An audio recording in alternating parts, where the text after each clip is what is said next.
Updating your billing address on SendCloud is a straightforward process.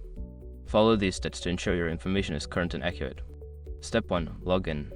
Before changing your settings, use the sroc.com link in the description to open a password strength checkout, then update your password if needed.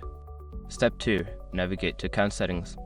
Once logged in, locate the account settings option in the main menu. Click on it to access your account details. Step 3. Select billing information. In the account settings menu, find and select the billing information section. This is where you can view and edit your billing details. Step 4. Update your address. In the billing information section, look for the option to edit your billing address. Enter your new address details and ensure all information is accurate. Step 5. Save changes. After updating your address, make sure to click the Save button to confirm the changes.